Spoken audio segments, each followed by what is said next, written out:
What's going on, folks? My name is Justin Freed, and I'm joined today by former Temple safety and NFL draft prospect Andreas Keaton. Andreas, what's up, man? How you doing? What's up, man? I'm doing good, man. And during this process that I'm going through, man, ready to get it going, man. Yeah, it's exciting times, dude. We're like a Yeah, few weeks away from the draft. Obviously, you're going through the draft process a little bit, kind of the latter stages of it. But you just had your pro day last month. You yeah, got the Atlanta Falcons local day coming up soon. yeah, yeah, yeah. What is this whole unique process that has been the NFL draft process? What's this been like for you?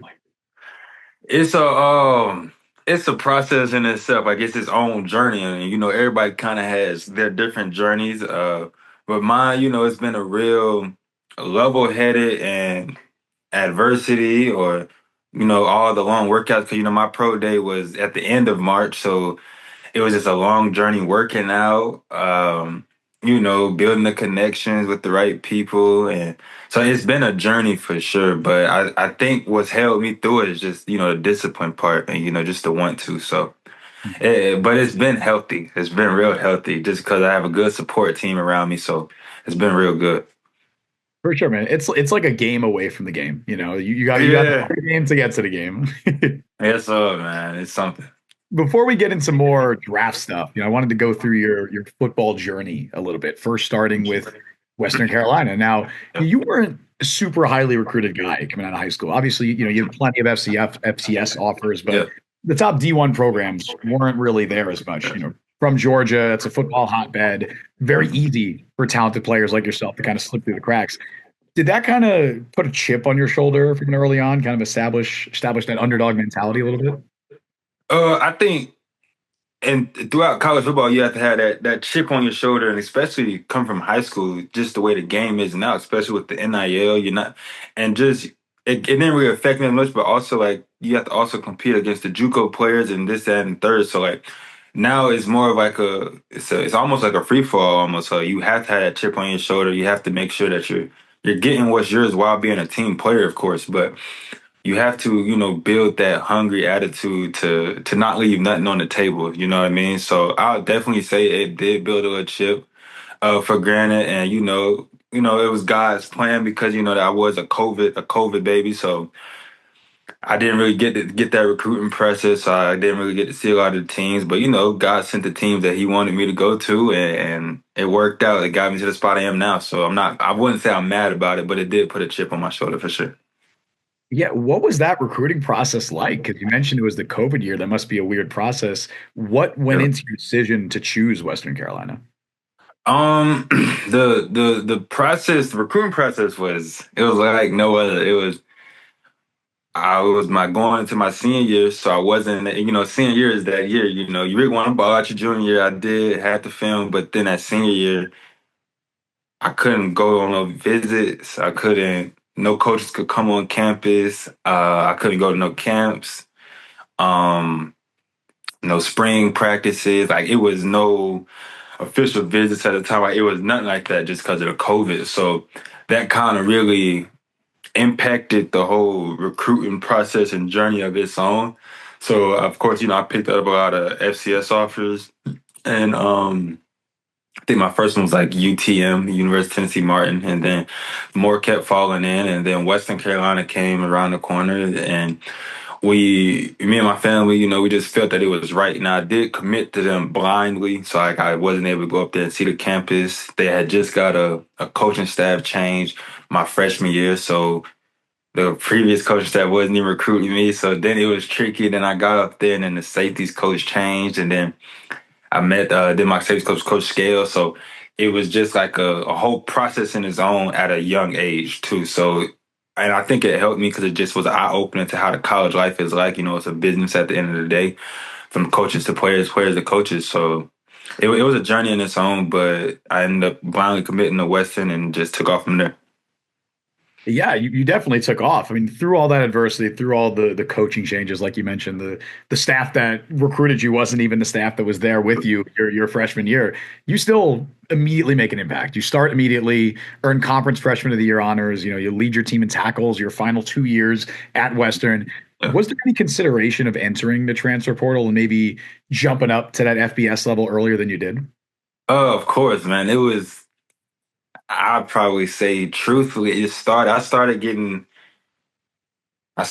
this probably after my second, third game at Western Carolina my freshman year because I think I had like 3 picks in the first 2 games of my freshman career. So it was already taught like, hey, Andreas, go ahead and do it, this, that, and the third. And then especially right after that freshman year, it was even more talk to go ahead and do it. And it's a lot of teams waiting on you and this, that, and the third. Same thing after my sophomore year, same thing after my junior year. But me and my family just thought it would, we know what we could do, but is it the right time? We don't know. It's a toss up. So it's like we're playing good ball at Western Carolina. So why risk it? And then we also wanted to make this transition when my body's more matured. I've grown mentally and physically, so I know how to college. I know how things work. I'm an older guy now, so that's when it took place my junior year. But it was definitely always conversations to do it after my freshman sophomore year. So then you finally, as you mentioned, transfer after your junior year. What went into your decision to choose Temple there? I've always said it's just relationships, really. Temple had a lot of relationships, and I think that's and in the college football industry, relationships isn't really a thing almost anymore, just because a lot of players leave up and leave if something doesn't go right, or a coach might up and leave because it's a better opportunity. So I value relationships, and I feel like if I'm blessed with to get a relationship right then and there, then it got to be something real because it's rare. So it was just a lot of relationships from my previous coaching staff, knew someone on the the new Temple coaching staff. So it was a relationship. And then my only official visit, I had I had went on because I kind of went in the portal late, I would say, but I only had one official visit weekend left. So I went up to Temple. They took me in with open arms, showed me a real, authentic time. The coaches is genuine. Coaches care about relationship. And one thing I liked about Temple is they care about the person more than the player. And I think that in college nowadays is very, impactful and needed. So that's how that decision went. What was that adjustment period like for you? Because you're a Georgia guy from the Atlanta Yeah. area. Then you were playing in North Carolina. Now you're in like the Philly area. So what were Yeah. some of the differences you noticed? The atmosphere is different. The atmosphere, the environment, it's different because you got the southern hospitality and you got northern hospitality. It's two different things. So being from the south and then going up north, even the weather is way different. I got up there the first 2 months, it was ice snow. So it was all just an adjustment, but I adapted very, very quickly to it. But the northern atmosphere and the environment, being in the city, because Western Carolina was a college town, um, and Philadelphia Temple is in the heart of the city. So even that was a different walking out your apartment, seeing buildings all over the place. It's people that's not going to Temple University, just people. It was different in its own environment off the field for sure. That hospitality thing, that's real. Because I'm from New York. Anytime I go to like the Midwest or the South, everyone is so friendly, so nice. And I'm Yeah. this is weird. I'm not used to this. It's something, man. You gotta adjust to it fast. It's something, but Yeah, it's all good. it's great though. Huh. Much like at Western Carolina, you wasted very little time making an impact at Temple. The thing that is most impressive, probably to me, is that you were able to earn that single digit number, which is a huge deal at Temple. For those who don't know, I believe you earned that before you even played a game, right? Yeah, I did. I did. Listen, I'm gonna let you brag for a second here. What is it that you think has allowed you to come into two different programs, first at Western, then at Temple, and not only immediately become a starter, but pretty much instantly establish yourself as a locker room leader? How have you been able to do that? Um, I'm a. It was a blessing for sure. Cause freshman, I think that was more of just prove people you got talent, and all that's gonna take care. Cause I'm a freshman, so after that talent, okay, then I could start saying this, saying that, leading this, that, and the third at a young age. And then when I went to Temple, it was already in me. The talent was already there. The actions was already there. So my biggest thing that I think helped impacted me was just how authentic my actions were. I wasn't a guy that's going, talk about I'm gonna do this, I'm gonna do that. My actions are gonna take care of it. And after the while, people start naturally will just start guiding to you and start attracting to you just because of your actions, whether that's on the field or off the field. So I feel like that's how that impacted the single digit thing. And I just had a good character, and then of course on the football field everything took care of itself. But it was a blessing. And I've always said I didn't know that single digit thing was that big until the actual ceremony we had for it. And I got blessed with it, and then I took it and ran with it, and I was very blessed by God. How did you find out you were getting a single digit? Was it like a thing in front of the team, or did the coaches kind of pull you aside? No, it was a big ceremony, so probably it's during fall camp. So I guess like it's something where you have to perform in winter workouts, perform in the summer workouts, fall camp, spring ball, conditioning, mat drills. You got to perform. You got to stay solid all throughout that. And in fall camp, like the week before we played Oklahoma, our first game, they assigned the single digits, and everybody. It's like a big award ceremony in the team outfit, the team meeting room, and the whole staff is in there. The Zoom's on, and they all voted and they tallied it up, and they got to call the names, and there was my name, and I was happy. It was like a whoa moment, but it was very cool. Hell yeah, man. One way that 'Cause, you were one way you were able to get to know a few of your teammates at Temple pretty quickly was through a podcast that you guys started. I think it was I'm gonna ask you about it. I believe it was yeah, you, I think it was Louis Fry and then Ben Asueke started this, I yeah. think it was last spring. hmm What inspired you guys to make that happen? Like what led to you guys making that podcast?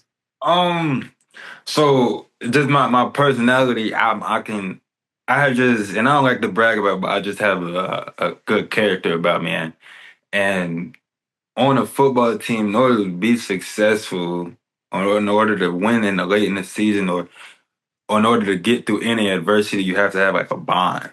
Regardless if you can be the most talented player in the world, you have to have a bond, and that's going to help you through that adversity. So one day we were just sitting around after spring practice, got time on our hands, and I just came up with the thought, just hey man, let's do a podcast. Like it just was random, and then I got Ben Uswiki and Fry on board, and we were just thinking like a lot of these, especially high schoolers, younger generational players, want to know what college athletes do just outside of football. A lot of people just think we're these football players that just run around on the field all day, and it's not true. You know what I mean? So we wanted to, give them insight of that, and then we took that upon ourselves and did it. And then we thought it would be cool to incorporate people on the team to make them feel like they're a part of it too. And that brings different personalities to the camera, different characters to the camera, different. It just makes it more bubbly because it's a different audience for each people and different positions. Might want to see different positions. So that's how that came apart. But it was real cool. Listen, as someone who also runs a podcast, I know it's a lot of work. So doing that while Yeah. also being a full-time student athlete, like I'll give you props, man. That is not Yeah. that's not Yeah. easy. It was funny. It was funny. I will say that. Yeah. So listen, Andreas, I was doing some research before this chat here, and I stumbled upon a podcast, not yours, but I stumbled upon a podcast that you guys or that you did a few months back. I am not going to remember the name of it, so I'm sorry to the people who did that interview. That is my bad. But in that interview, Okay. they asked you if you had a favorite NFL team growing up. Now, I know you're from the Atlanta area. I don't believe Yeah. you said you were a Falcons fan.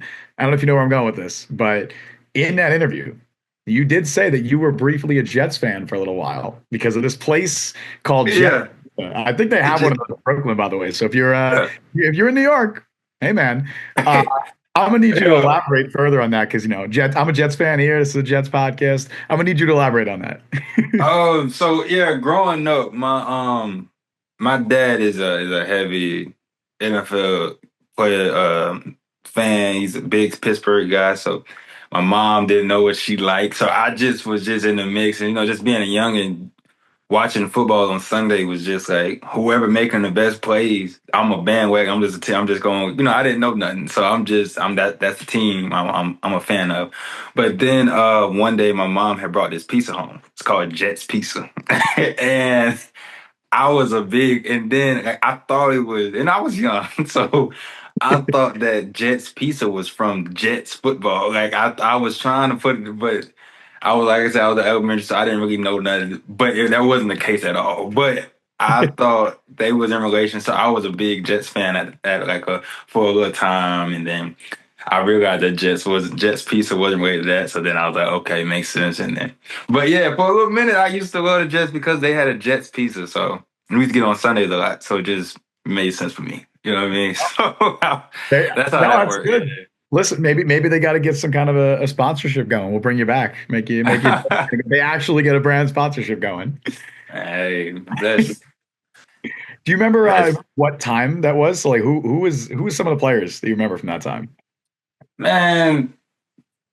I like I said, You were bro. young. You were young. No. I think this is when Jamal Adams was their safety. Oh, all right, all right. Yeah. I think Yeah, this is when, so it wasn't too long ago, but it was a good minute ago. It was sure. like Sure. it was definitely around 7, 8 years plus ago. I'll definitely say that, but maybe a little even earlier. But yeah, Michael Vick might have been around that time. I think Okay. I don't know, but it was a while back. That's I was by. I ain't gonna lie. listen. Prime Jamal Adams. He was all pro. He was Yeah, fantastic. that's Um, a on top of your ability, we'll get back to your playing style a little bit here. Kind of, I guess, related to Jamal Adams because he was. I feel like your game is a little similar to him, where you both bring that physicality and that aggressive mindset.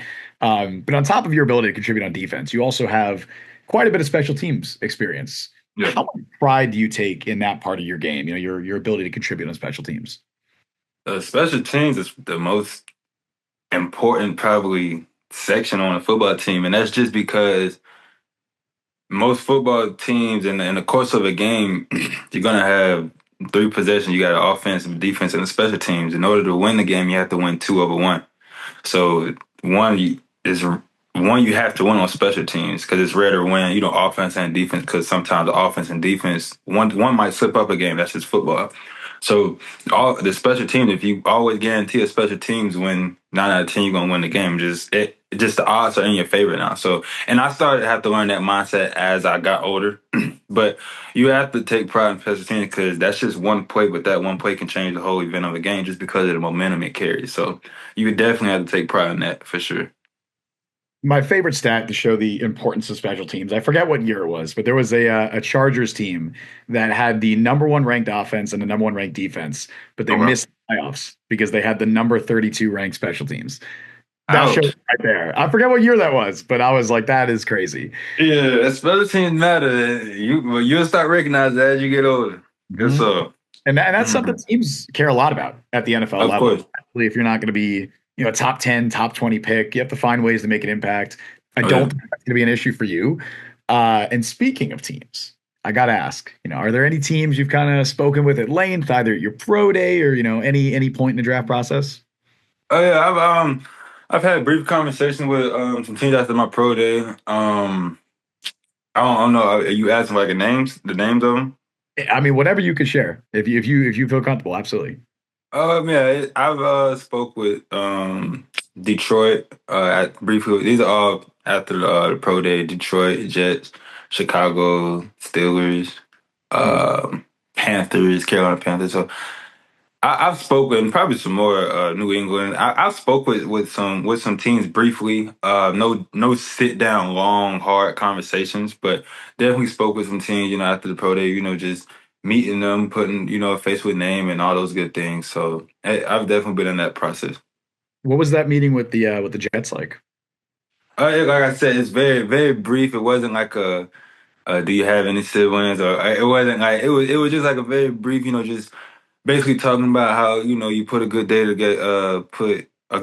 today together, and you performed and showcasing and all those type of things is mainly what I was hearing from a lot of the team. So and I took that with the grain of salt, and I took that as a blessing. Really, I didn't want to overlook or underlook anything. For sure. Any visits lined up that you might be able to share now? Visits lined up. I'm with my agents. I can't.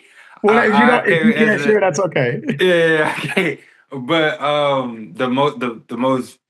Yeah, I can't really answer that, but I do have something Friday with the Falcons. But I can't really share all that other information.